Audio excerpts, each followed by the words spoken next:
Welcome everybody to Derek's Discussions, episode 9. My guest here today is Miles, who is, part of Marist College. And, I go there. We both got our Marist, merch on right now. And, how is life for you, Miles? Right now, honestly, life's good. Life's exciting. We got football camp coming up, preseason camp coming up next week. So, life's kind of just getting ready for camp, getting ready for a big season coming up. So, just working, grinding, excited for what's going to come this year. And then what made you want to go to Marist?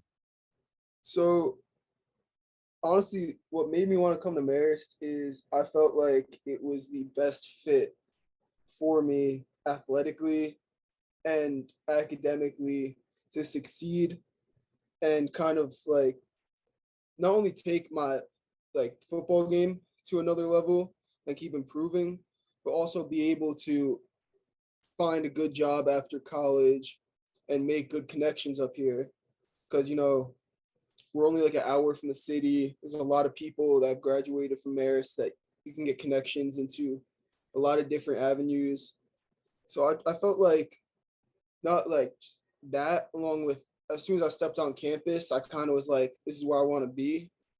Kind of Mhm. that gut feeling is kind of what led me to be like, this is the place I want to be for the next 4 years.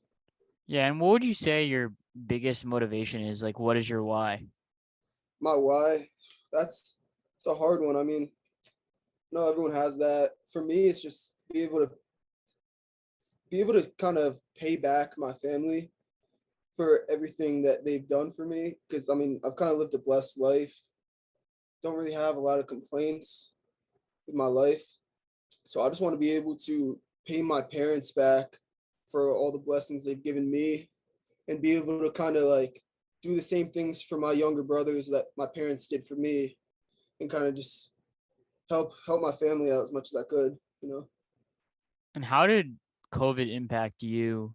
Like, because obviously, you know, college students, it's kind of that area of, is it like that situation where you're not, having that full experience, and then also just like it wasn't a good thing necessarily that happened just in general. So it's kind of weird. So athletically, COVID actually helped me a lot. So in high school, I played outside linebacker, and now here I play D end. So it was a big transition because I never played defensive end in high school or any of that. I was, I'm still a little undersized, but I was very like underweight and stuff. So I had that extra year kind of to learn a whole new position, learn like Marist's whole playbook, and like put on that weight and kind of just improve as a player. And it was kind of just like a free year of training without using up any eligibility, and just a free year getting with the coaches, getting with the team, building chemistry. So athletically for me, I feel like COVID was the best thing that could have happened because it helped me develop more as a player, which is something that's why I came to Marist to keep developing myself as a player because I felt like it was a good place for me to do it. And like academically and socially, I would say probably the same route everyone else has felt. It definitely wasn't fun, especially here at Marist. You probably know there's a lot of lockdowns my freshman year because I was my COVID. It was during my freshman year, and it was just we had like a lockdown every other week. It was kind of absurd. It was hard to meet people, hard to like make friends and kind of go out, get your mind off things because half the time they wanted to trap, like not trap us, we could just keep us in our dorms. We weren't even really allowed to go to the dining hall. So it was kind of just socially and academically, it was rough, but athletically, I think it was the best thing that could have happened. So Yeah, I mean, when you speak to COVID, I just had my first year of marriage, so I didn't necessarily experience those things. But like for me, first year, kind of COVID was personally, I didn't feel like it was that bad at Marist like this year necessarily, but I think it was in the so high much school better. years it was a little rougher. like this year was so much better compared to the year before. Like you lost your senior year, right? Yeah, of high school. Yeah, so that was like up here. That was my freshman year, and it was just they would go on. Like I know the spring semester of my freshman year, we went on lockdown for like a month, and like I know I went home for like 2 months at that point, and I was like, I honestly didn't know if I was coming back to Marist at that point because it was just we were going on lockdown constantly. It just things didn't really look that good. So it was a lot of uncertainty around a lot of people during that whole situation. And now it looks like everything's kind of, cleared up as we mentioned, like this year was pretty good. And what do you say is like the significance of sports like in your life? Like obviously being a college athlete, playing Division 1 football, like football's not necessarily just a hobby for you. You're obviously serious about it. Yeah, I mean, so sports in general, I would say is the biggest part of my life and what makes me who I am. Because I mean, honestly, I've been playing sports since as far back as I can remember. I would say it started like most kids playing like rec soccer with their friends, and started venturing off into other sports, kept growing my love for other sports, and just over time I've just developed a respect and love for like every sport kind of. Like this morning I woke up like at 9 a.m. to watch like an F1 race. I was just like I feel like everything I do is kind of just like it brings me like peace and happiness just watching sports. Obviously brings you a lot of stress and stuff, the team's not winning, but I feel like it's just developed me who I am as a person watching sports, and then playing sports is taught me a lot of life lessons. Like football has definitely taught like hard work, perseverance, definitely how to work as a team, how to like take coaching. So I would say it's a lot of good life skills have come from playing and watching sports throughout the years. And then like obviously, being a college athlete, when you're watching, a football game or just a game and a sports game just in general, obviously your mindset is different. Talk to me a little bit of your mindset when watching just like not a team that you actually care about, just like a random game, like being a college athlete, knowing like more information than the quote unquote typical fan would. Like what's your mindset during that situation? So yeah, I'll just stick to football because that's obviously what I play. Mm-hmm. So honestly, I'm kind of just dissecting the game the whole time I'm watching it. Like I'm kind of watching what players are doing, trying to like steal moves. Like I watch during the Super Bowl, like Aaron Donald, obviously he isn't the same position, but he's still a D lineman. I was watching Aaron Donald, watching Von Miller, just like seeing what they do, what I could translate into my game. And on top of that, also just like watching what the coaches like play calls, like situational stuff, because like that kind of just builds your whole like football IQ. To then you're like, oh, it's like 3rd and 2. Like every NFL team I've watched has run the ball here. I'm gonna guess it's a 99% chance that like the team we're playing right now is gonna run the ball right now. So it kind of just helps build your knowledge because I'm sitting there dissecting it the whole time. Definitely makes it more fun because it feels like you're in the game basically. So you're just like plugged in the whole time. Mm-hmm. And then obviously, being at Marist Division 1 football, but it's FCS football. So like, what are you thinking? Obviously, you got to be going into your junior year, correct? Yeah, I'm going to my junior year. Yeah. So you're not. I mean, you got time, but let's be honest, there's not much time. Clock's ticking. Like, what are Yeah. your thoughts like after college of what the future holds for you? Um, that's an ever changing that's an ever changing answer. I'm not gonna lie. It changes by the week for me. But one thing that's never changed is I want to go as far as I can with football, whether it's the NFL, XFL, Arena, CFL. Like I want to at least yeah, I owe it to myself to take that chance because well I made it this far. I'm 20 years old. I've been playing football for I don't know the math, probably at least 10 years at this point. So I think I owe it to myself to at least try to play in a professional league and go as far as I can after college.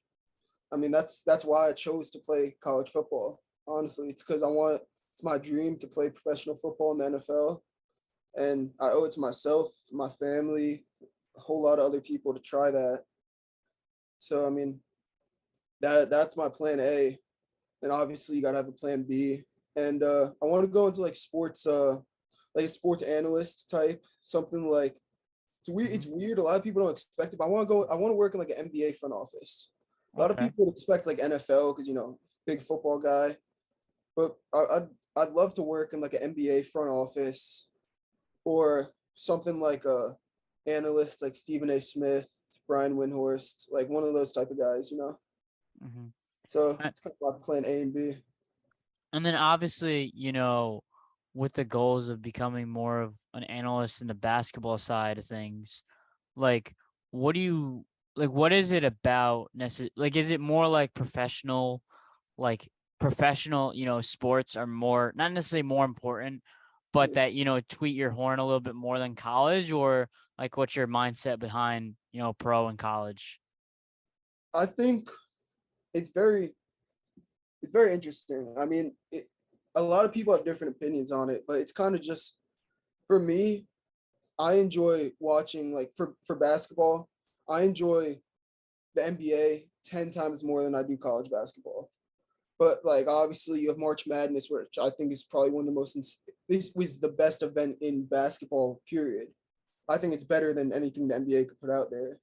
So I think March Madness as a whole is better, but the NBA as a whole is better. It's kind of weird. And then football wise, I don't know. I think I think college football is a lot more entertaining. But as a player, I enjoy watching the NFL more because you see guys that are a lot better and more polished. So it's more you could bring more things to improve yourself. But I think like just watching it as a fan aspect, like for fun, definitely college football. Hmm. And I think, you mentioned March Madness, and this might be something that people might not agree on, but I'm gonna say anyways. I think March Madness is the best, event in sports. I can get behind that. I think that's a very good debate, honestly. So moving on a little bit, what would you say is the biggest impact like on your life? Like obviously, football, like you mentioned, like you're trying to pursue football after, Marist, but like what's the biggest impact? So like, can you repeat What's the that? biggest impact on your life? Like person? So like obviously, you're a football player, so like football is a huge impact on your life, but I'm thinking more like universal. Like football could be the biggest impact on your life, but there's other things outside of football that happen in your life. Yeah. So Okay. like what is the biggest impact? Um. Shit, that's a deep. That's a good one. I mean, I would. I want to just say that my parents. Honestly, I feel like that's a cop out answer, but I feel like I feel like that has to be the answer. My parents have been with me every step of the way. They've kind of they've helped me as much as they could. My dad's brought me kind of throughout the whole country in that whole recruiting process, which is crazy in itself. And they've kind of just always shaped me to be who I am today. So I'd probably say my parents. That's Hmm. that's the that's a viable answer. Yeah, that's what most people say. Yeah, I feel like that's what I'm saying. I feel like it's a cop out answer, but like I feel like that's what it is at the end of the day. Hmm. And then like obviously, people I'll ask this question and I'll give you more insight. What is one thing you want people to know about you? I always ask this question, not just because, I don't necessarily know everybody. And, there's people out there who don't necessarily know who you are. So, what would Yeah. you like to tell, those people about Miles? Um, I mean, athletically, I think I'm always the hardest worker in the room. So I think you put me on any team, I'm probably going to be the hardest worker on that team because I have a huge chip on my shoulder that I feel like I have to prove myself to everyone at all times. Because I feel like I've just been doubted my whole life athletically. Like I always have flashbacks to like even in middle school where I had like a substitute teacher. They were like, "Oh, you can't play in high school. Like you're too small to play in high school, like high school football." Like in high school, like I had teammates and stuff all the time that would like talk, being like, "Oh, there's no way like you're gonna play in college."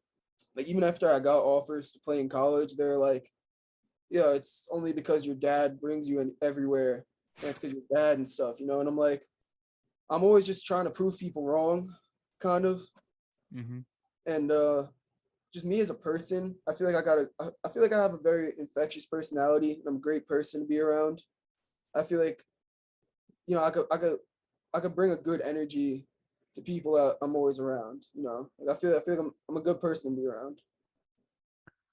So, like, obviously, you talk about, being doubted. Yeah. Where do you like, what do you want to say? Like, obviously, like, they're doubting you, not necessarily like there's always a reason for doubt.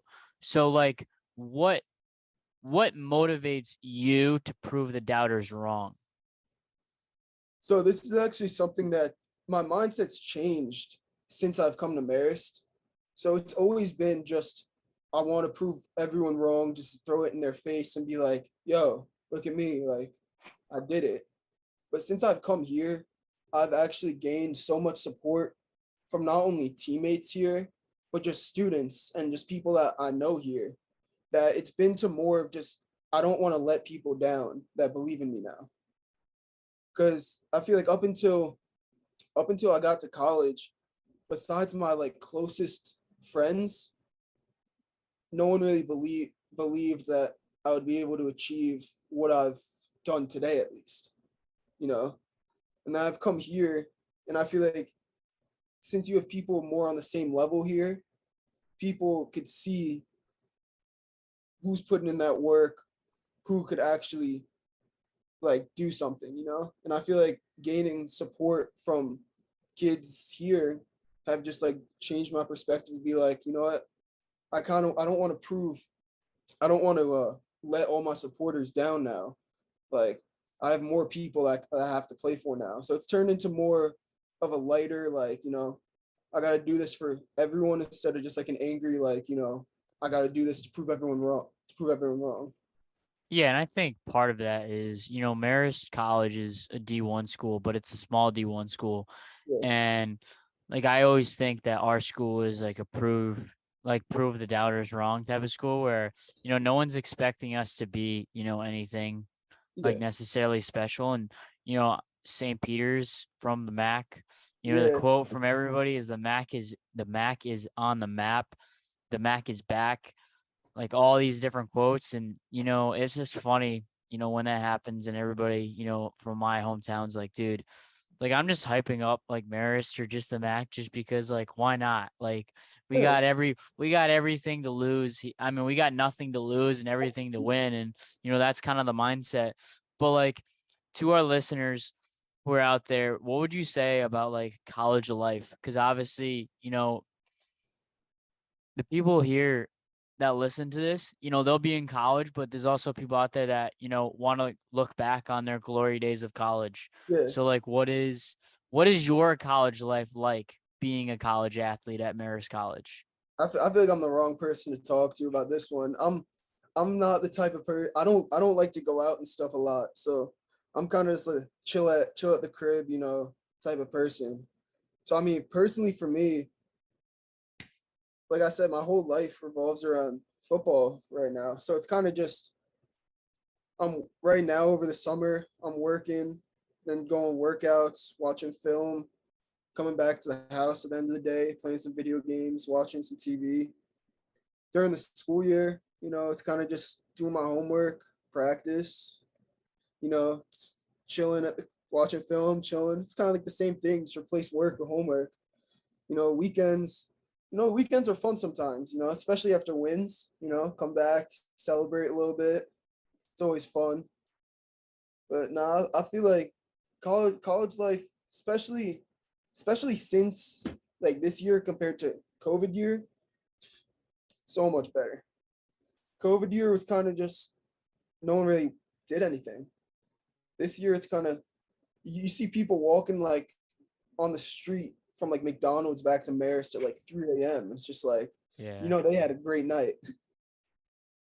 It's always fun seeing everybody come home after like 3 a.m. But Oh, you it's know, lit. last question for part one Uh, of Derek's discussions for you. And now it seems like I lost it. Oh, I got it now.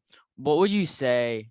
We talk about college life and like everything about, Marist College and life in general. But like what would you say, you know, to someone who's, a high school student or whatever, just to like promote Marist College? okay, so it's like a family here. So it might not be what you're looking for, but if you're looking for a good community that you'll know a lot of people, it's like a tight knit family type community, then I would say like, this is the place for you. If you don't want to go to a big school where you're just going to be lost in the shuffle of everything, the teachers won't even know your name, like you feel like you're constantly alone, then I feel like if you don't want that, then I feel like Marist is the place because all my professors know who I am. Like you got small classes, like 20 people max or something like that. Mhm. Like the campus isn't that big. I feel like what you went through your freshman year. Do you feel like you know the whole campus by now? I feel like I do. I actually walked. There was a couple of days where I just walked like the entire campus. So went up to like, Fulton and everything. And I walked it like the entire campus in probably like an hour and a half.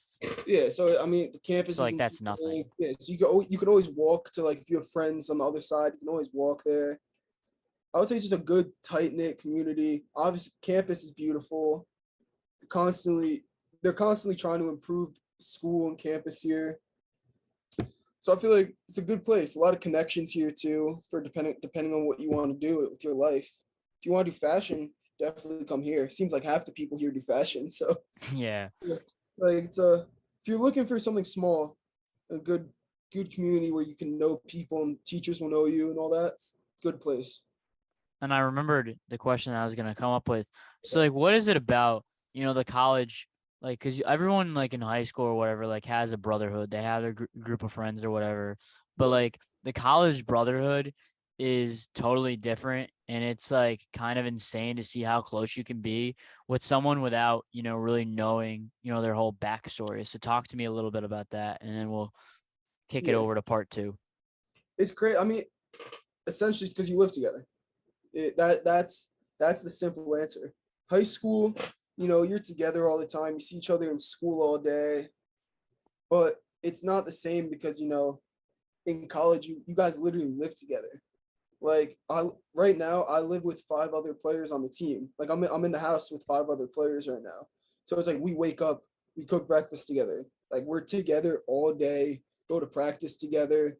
So it's like it's basically like you guys are actual brothers because you're just all living together. Like freshman year, I lived with three other football guys in mid-rise. So it's like I feel like you're just always around each other. You guys and the the neat thing about it is everyone's sharing the same experience at first. That first like stretch of freshman year, I feel like everyone's homesick. Everyone's kind of just like, looking out for like themselves, kind of seeing like what college is actually like. And it's kind of just that experience of going through that uncertainty together kind of is what makes you closer as friends. Like high school, you could easily go home and just ghost people for like a week or something. Here, like at college, it's like you can't do that, because especially like you're living together. Like you can obviously ghost a certain person if you want to, but it's like that's what makes you so much closer is you're constantly together all day and you're all growing up and learning how to live on your own together. So Yeah, that's kind of like the simple like that's the difference. and it's easy, you don't necessarily like roommates are all like fun or whatever, but like you don't necessarily need to get along. And, I think Yeah. the one thing about, freshman year is, at least for me, kind of social media coming up more and more often for these younger kids, you're Mhm. not going to feel as uncertain as you were, I were, later on, just because you're able to connect with people that go to college already. And, some of my closest friends I kind of knew, not necessarily knew, but Yeah, like kind of knew you of reached out before to, even coming. Yeah. yeah, like I met like 3 kids on the team. Like the first day I committed, like I had 3 kids on the team that they're not here anymore, but like I was in contact with them my whole senior year of high school because they're like, yeah, he's committed to Marist. They're like, let's reach out to him and create like that brotherhood, you know. So it was nice, especially coming in knowing people, especially with COVID. That was ridiculous. We're together all day, so it's like we're cooped up together. It's like kind of forced to like each other, you know. Yeah. So now moving over to part two, college football is going to be the first topic that we discuss here. And, there's a lot going on. It's not just, the whole landscape, it's NIL. There's so much to discuss on college football, but we'll make it easy for our viewers. We'll try and go and discuss just let's do college landscape and what the future holds for, our smaller colleges, just because, being both from Marist College, Yeah, with you might not think USC, UCLA going to the Big Ten, Texas and Oklahoma going to the SEC. You might not think that it impacts Marist College, but it does. 100. And, that's something that's going to be huge that we'll discuss. Yeah, so just tell me like what you think the future holds for the smaller D1 schools.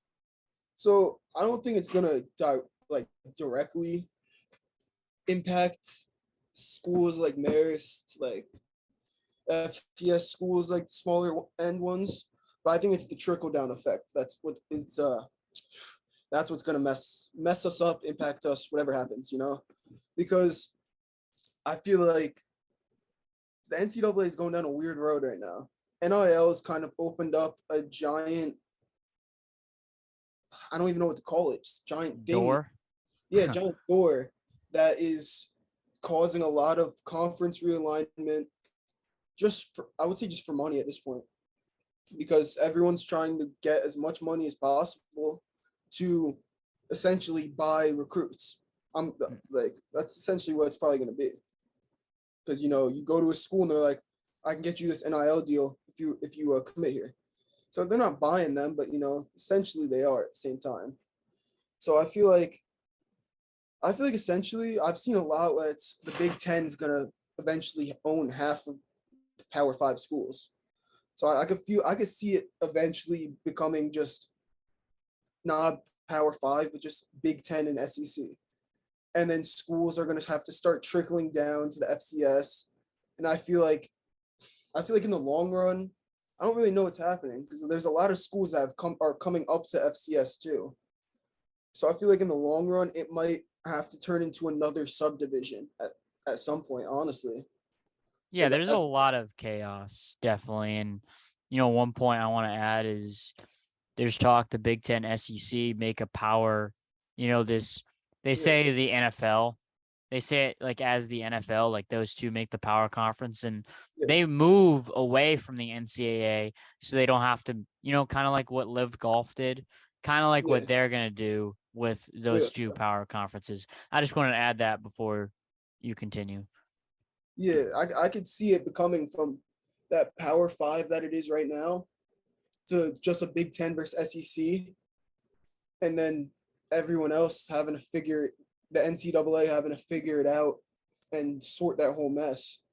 So I mean, I don't necessarily think they're gonna demote teams. I don't know if that's possible off the top of my head, honestly. But I could see them maybe creating another subdivision so less money goes to those smaller FCS schools. I don't really know. It's kind of just a wait and see process and hope that nothing bad happens out of it to us. So it's kind of just it's a very weird situation that NIL has opened up that I honestly didn't see this coming. I thought NIL would be a great thing, but it's kind of opened up. I still think it is, but it's opened up many doors that I didn't expect to see. Yeah, I don't necessarily think NIL is the entire problem necessarily. I think it's, COVID happened. I think COVID was not a bad thing. I don't think it was a good thing, but Mhm. that's beside the point. But at the end of the day, COVID, these schools lost money Yeah, and they're money hungry right now. And it seems like I blink and another school is looking for more money. yeah, And at the end of the day, right now, it comes down to Notre Dame with everything going on. If Notre Dame joins a conference, you're talking about it being completely different. hundred You're percent. talking about a power thing.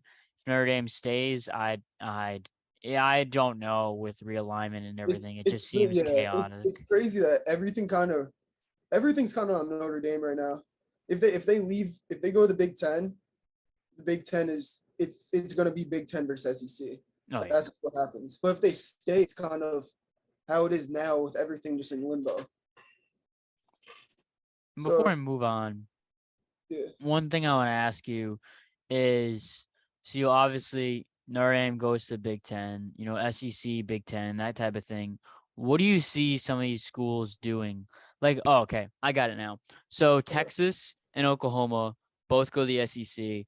They haven't been, they're not going to be that good necessarily in the SEC. So, like, obviously, money is a huge importance, but like, besides that, do you see really a reason to go to the SEC when they're not necessarily going to be too, hypothetically wise? I don't see them being too competitive. conference prestige. That's it's you get better recruits. Just simple. Because if you think about it, the Big 12 has always had this kind of stigma that there's no defense in the Big 12. It's just an offensive shootout every single game in the Big 12. You know, there's I don't think there's as much money in the Big 12 as there is in the SEC. I'm pretty sure the SEC, a lot more people that don't follow college football know of the SEC compared to Big 12. So I'd say it's definitely conference prestige. There's Everyone knows that that is like the conference to be in. So I would say like if you get an offer, like I'm thinking just a high school recruit right now. If you get an offer from an SEC school compared to like let's just say like ACC or something, it's probably you're gonna look more upon that SEC school as that's a lot bigger of an offer, and you have a lot more opportunity in that SEC opportunity like offer. Yeah, I think it also depends on, like, if you're comparing it from, you're talking bottom of the SEC. Like right Mhm. now, I'd say not to crap on any school right now, but let's just say Vanderbilt was the offer. Let's say Bob Jones, okay, gets offered a scholarship to go to Vanderbilt. And let's say it's a Clemson. I still think it's Clemson that he'd go to necessarily because it's a higher level program. But the question would be, if you're talking about a middle tier team in the ACC compared to a bad team in the SEC, I I think think that's he'd go to the SEC. yeah, The thing is, does this recruit care about winning? it's a good point. Yeah, but at the end of the day, it's the SEC. Yeah. Any anything could happen, but it's always going to be Bama and Georgia at the end of the day, something like that. But it's like what you said. You get like an offer from Duke, who's like a mid to low tier ACC, and then you get an offer from Vanderbilt, who's you know bottom tier SEC. It's probably that Vanderbilt offer is probably going to hold more value than the Duke would. Just football. What's that? All right. So like a little bit more, both of us are from Marist College, and the transfer portal doesn't really affect me just because I'm just a normal college student, but obviously, the transfer portal affects Marist College. Not as I wouldn't say it affects them as much necessarily in football as it does basketball, just based on the fact that you guys are an FCS for football, but it still does affect you guys. Obviously, the basketball team from both sides had, I want to say, basically their entire starting rotation. I mean, starting not yeah, starting rotation. I think Starting basketball five lost like 10 pretty kids. much, Yeah. huh? I think the basketball team, like men's, lost like nine or 10 kids. Yeah, they lost like pretty much the entire roster, and the women's team I think lost like 3 or 4 as well. So obviously we see the effects of the transfer portal. When you're good in either the Pioneer League or the MAC, most likely you are transferring out of the program to go better. But guess what? You're able to transfer into the program if you're not getting enough playing time, at the higher levels. So obviously being at Marist College and wanting to become in the NFL, how is the Pioneer League helping that, hurting it? Like how is Uh, yeah. So, Pioneer League, it's possible, obviously, to get to the NFL from Pioneer. There's guys that do it.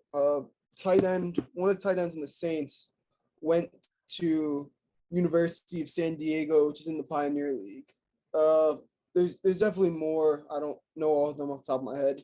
So it's definitely possible. It's possible to go from anywhere to the NFL. But at the same time, the Pioneer League doesn't get a lot of exposure. I think the Pioneer League's it's a little weird. Like most most most conferences have their patches on their jerseys and stuff. That's we don't have patches or stuff. That's like the first thing that stood out to me. We don't have instant replay, so like we can't. I don't think we get challenge calls and stuff like that. So there's no targeting then. Yeah. No, there is. But how can you do targeting without instant replay? They just do it.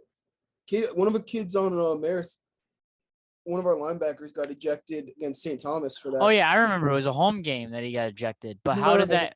It was how does that? How does that? It happened at home too. I think there was one that happened at home too. But how does that work without instant replay? No clue. You're asking the wrong person here. You got to ask a ref about that one. But yeah, no, it's kind of just there's not as much exposure for the Pioneer League. Not a lot of people know what the Pioneer League is because FCS is obviously smaller, but there's still conferences that are known.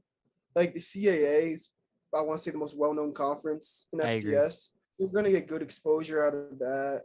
The Big South is pretty well known. Mountain West is pretty well known because North Dakota State, obviously. Not Mountain West, Mountain Valley. My fault. Mountain West was in the was a big conference for FBS, but then kind of went downhill. I think it's Mountain Valley or something like that. It's somewhere out in the West Coast. Yeah, and then you have the Big Sky, which is Eastern Washington. Like those are 4 conferences that get good exposure. I could think of those 4 off the top of my head. So it's like you get those. I just think you don't get the best exposure in the Pioneer League. I feel like I don't know a lot about the MAC because we don't play in it. Mm-hmm. But I think it's the same thing. I think less exposure in the Pioneer just because it's FCS compared to FBS. But one thing I want to talk about with the Pioneer League, the MAC is actually location-wise correct. The Pioneer League. Yeah. You travel to San Diego, St. Thomas. It's pretty much one of those conferences that I find kind of funny. With USC and UCLA going to the Big Ten, it kind of reminds me of a Pioneer League situation because you guys fly out to California, Minnesota. Let's be honest, there's not many teams. Florida, North Carolina, Indiana. Pretty much no team in the East region, I should say, besides Marist College is even in that conference. Yeah. Every away game is a plane ride. So, that is, I want to say Pioneer League did it first. When you look at the Big Ten, what they're doing, Pioneer League did it first with teams, I will say it is very cool and it is an amazing experience to be able to we have a plane ride for every game. I think that is the coolest thing. It makes, personally for me, it makes it feel more legit. We're taking planes to every game. It's cool. It's not we're not on like a 3-hour bus ride. Those buses suck. Those bus rides it up. We're going to Bucknell. I'm pretty sure that's going to be a bus ride. That's going to be a far one too. That I know that trip is going to suck. But plane rides, I think that's dope. Being able to see, because I personally I don't travel a lot. Like I've never really traveled a lot, so it's really cool to see all these new places that I would have never seen if I wasn't playing the Pioneer League. Like I don't think I ever would have made my way to Minneapolis if I wasn't playing in the Pioneer League. And that was one of the coolest experiences because I didn't expect it to be like a proper like city, because I was like, it's Minnesota, you know.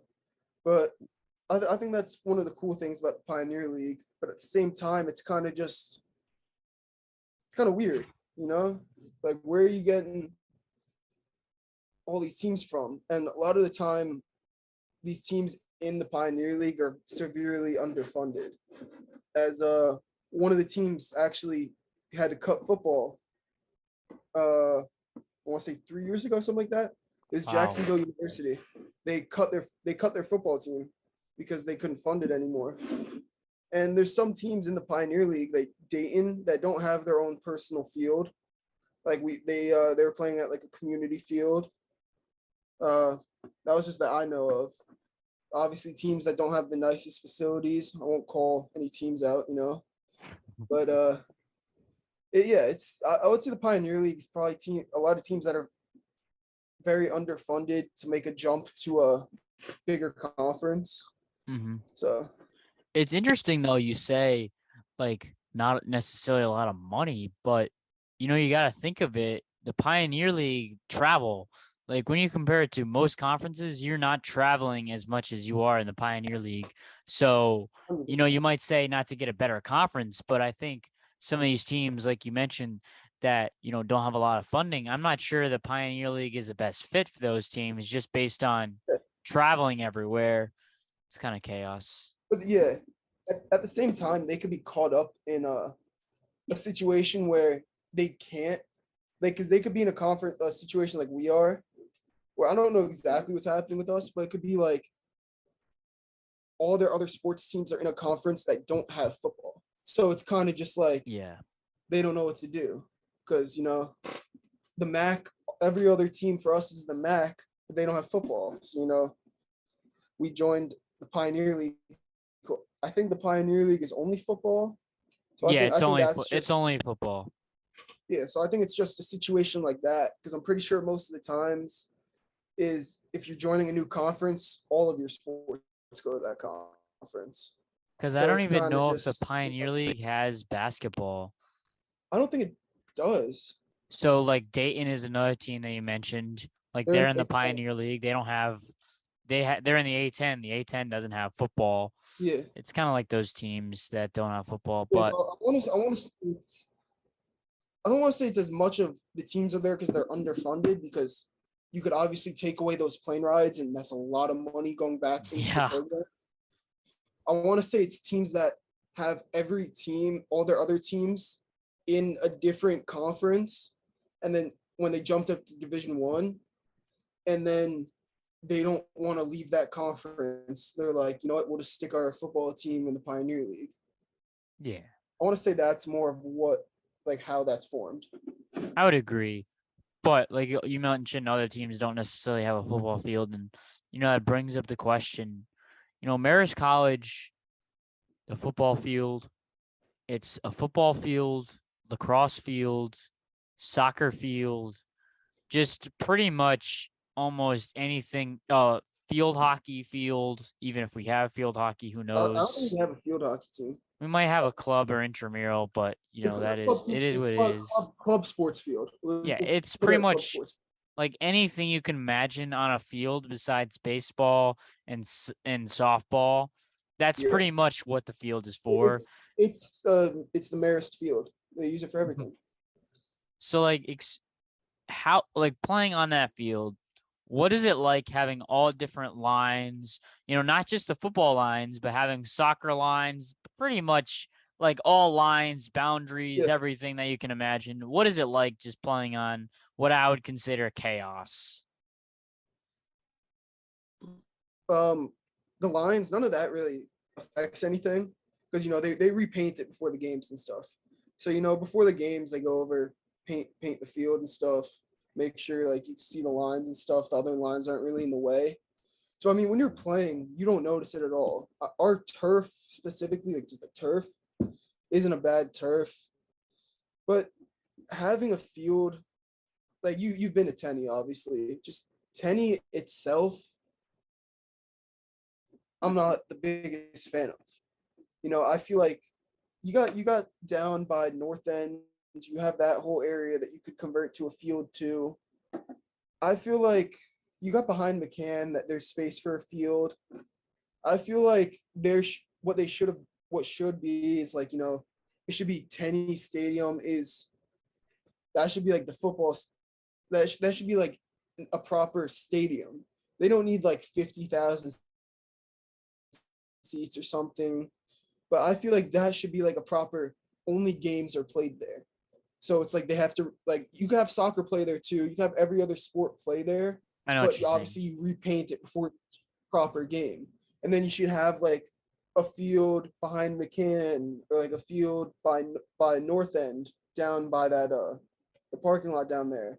That like okay, one of those is the practice field where the teams practice, and then the other is like the sports like club sports practices at those two fields.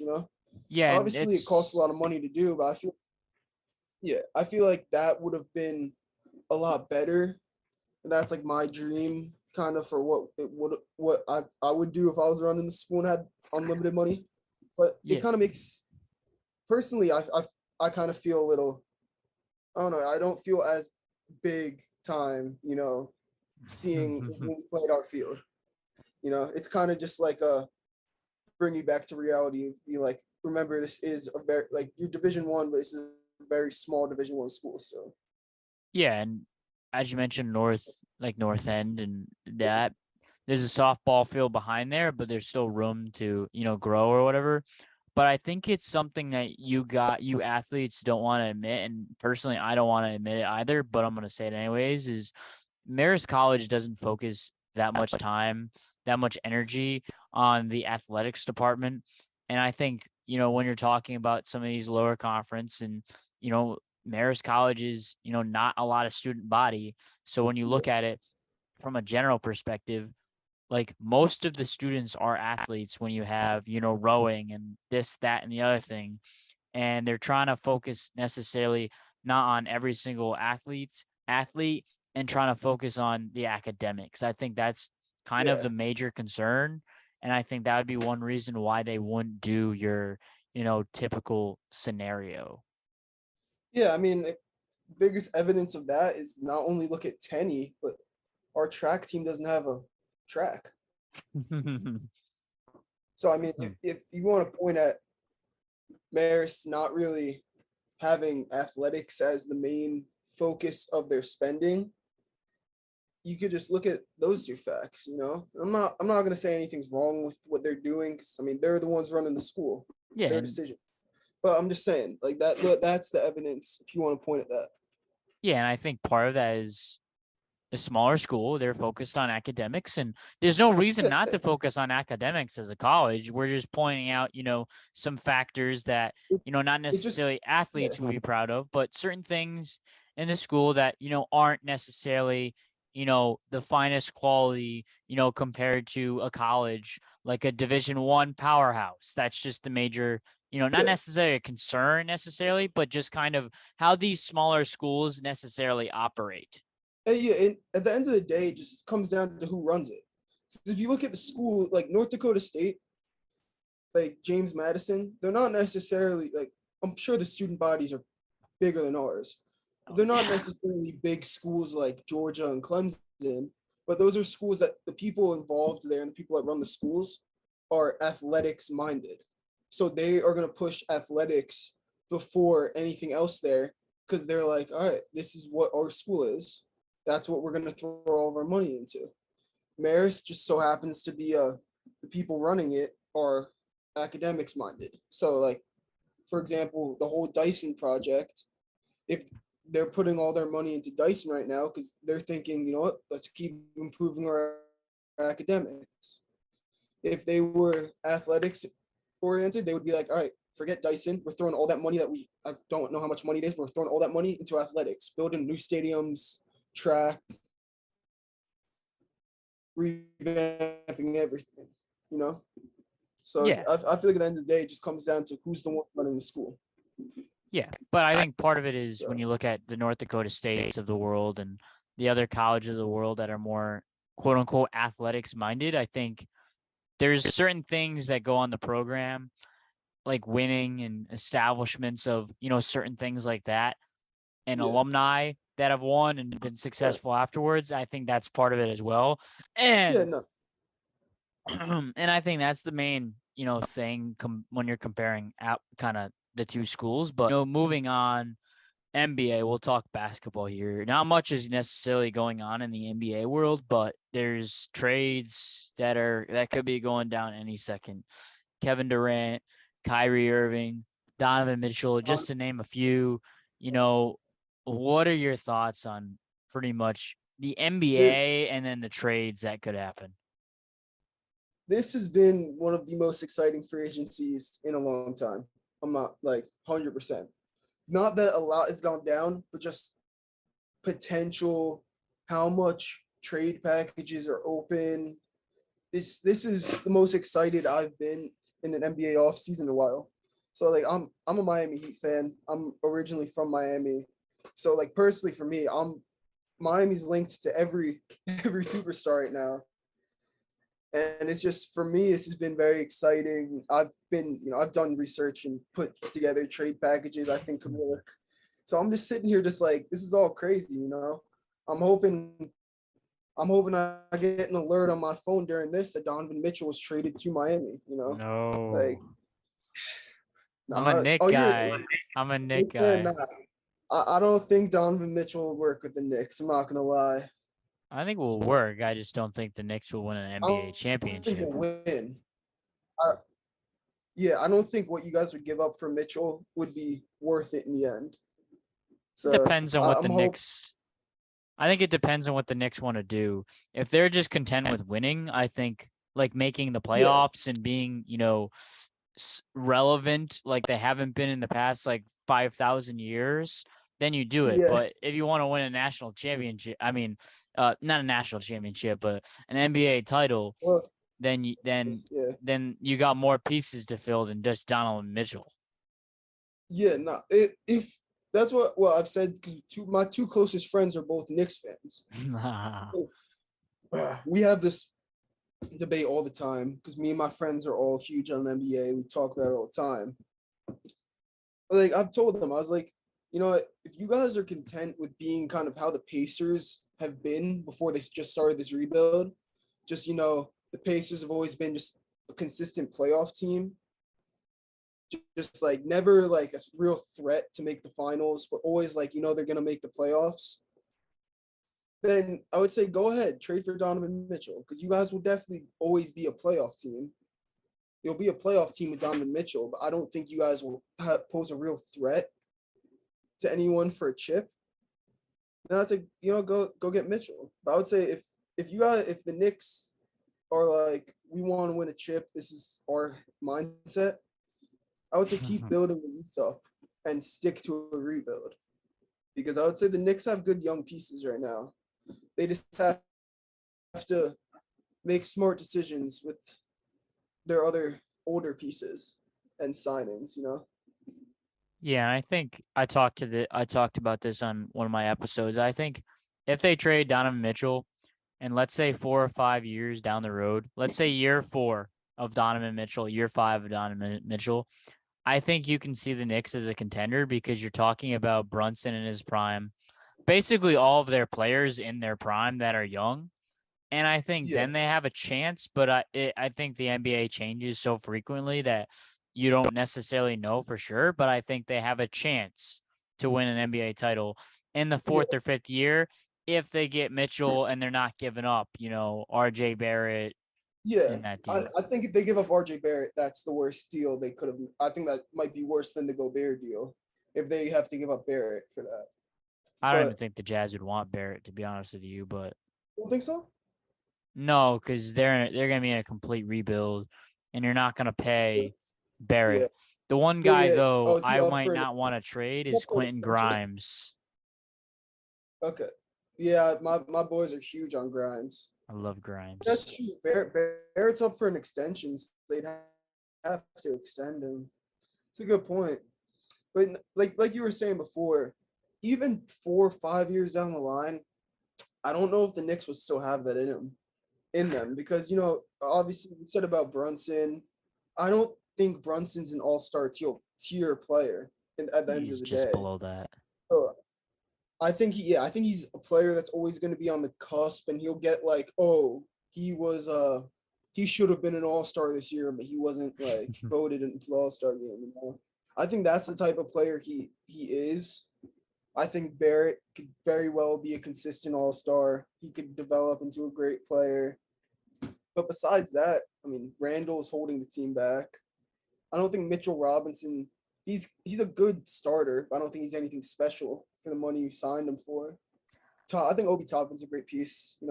I think it's good pieces. I just don't think a chip, honestly. I think 4 and 5 years, like when everybody's in their prime, because I think Mitchell is a starting center, and I think the contract they gave him was fine because of everything with money. It's basically insane and What was how it? the cap is going to be. Was it But 15, yeah? huh, Was it 15 annually?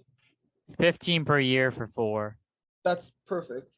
Honestly, I would be fine if Miami signed him for that. I think for a starting center, that's a great contract.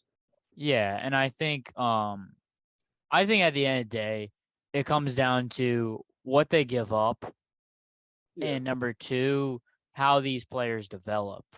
Because if RJ Barrett does not develop into a number 2 option, Then you were not, it's not even a conversation, because the question is Donovan Mitchell a number 1 option? And that's a question mark in itself.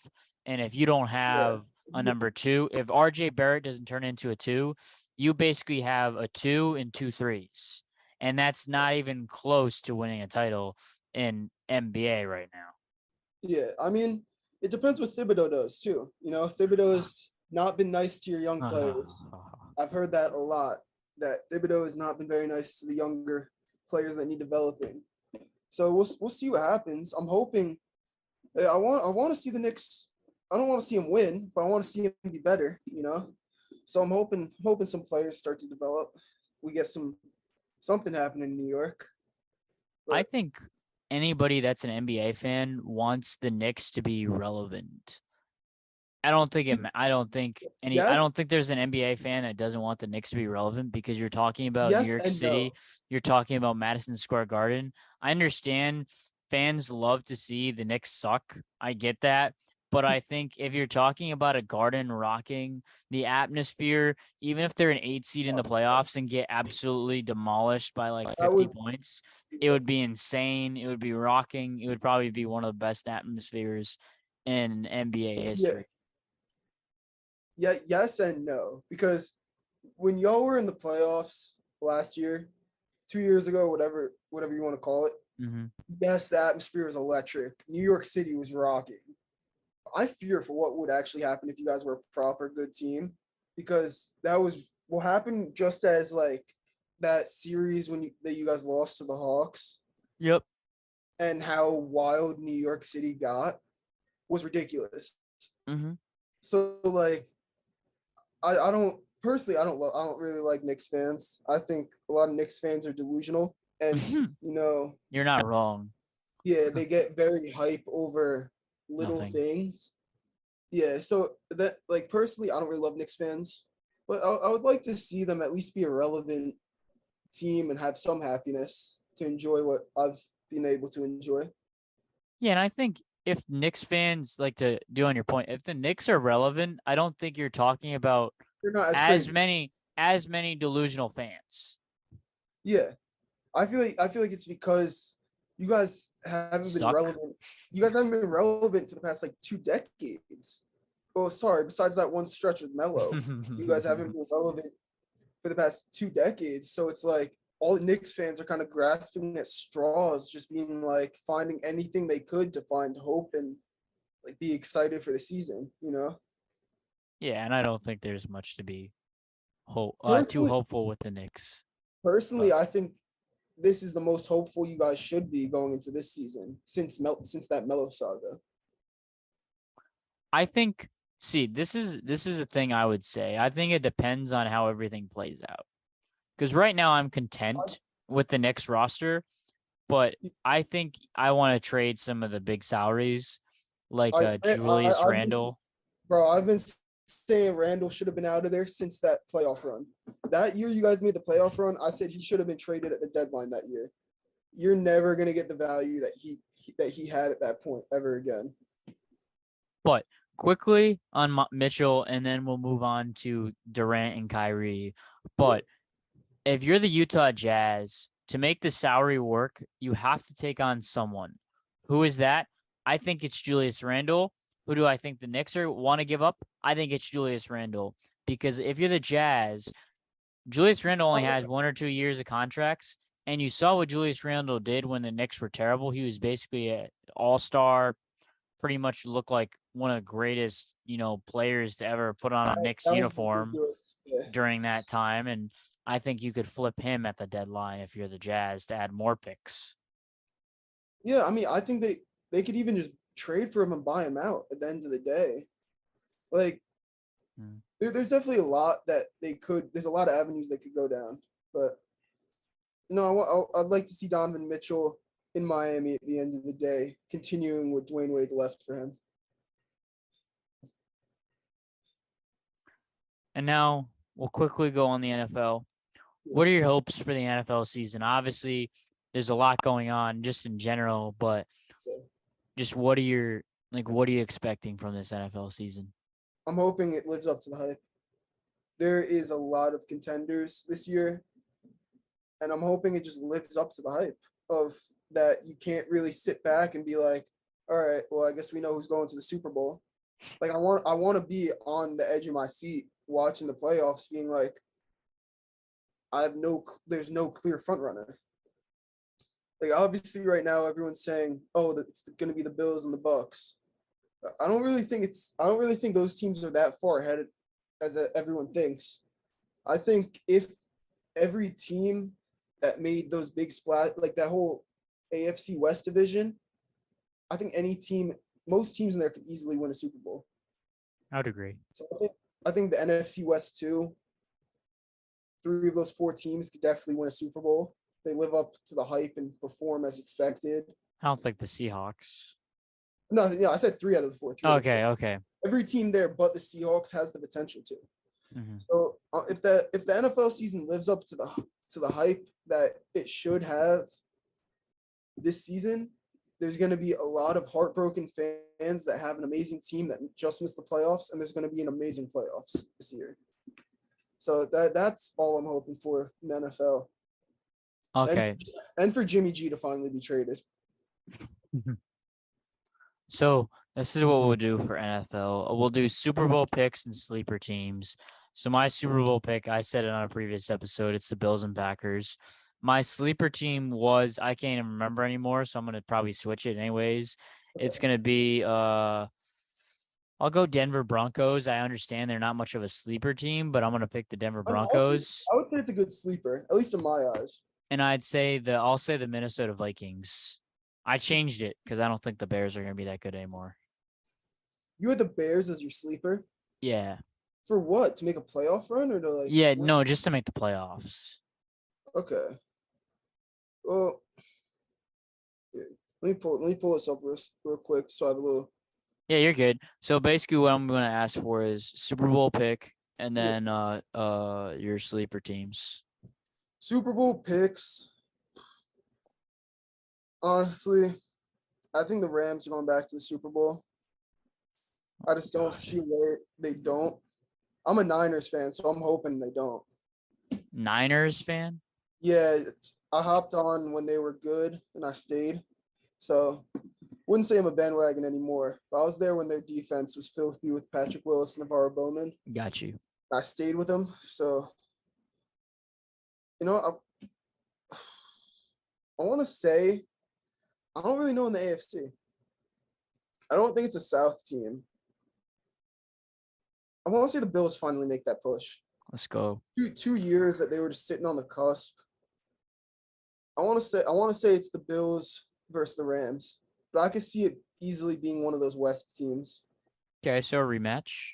Yeah. No, not a rematch. It was the Bengals last year. Okay. Well, Yeah. rematch meaning I think the Bills and the Rams play week 1. Oh, okay, yeah. So Yeah. I think so. I'm not sure. Don't quote me on That'd that. be fun to watch then. Sleeper teams. I'll pick one from each conference. I want to say the Jets. The Jets. I could very well see the Jets becoming the second team in the AFC East. I could see it happening. They're forming a good roster right now. Because I can't really say any team out of the West. They're all contenders. Mm-hmm. I hate every team in that South division. The North is kind of just, I don't really like it. I want to say the Jets in the AFC. That's NFC, interesting. Yeah, NFC.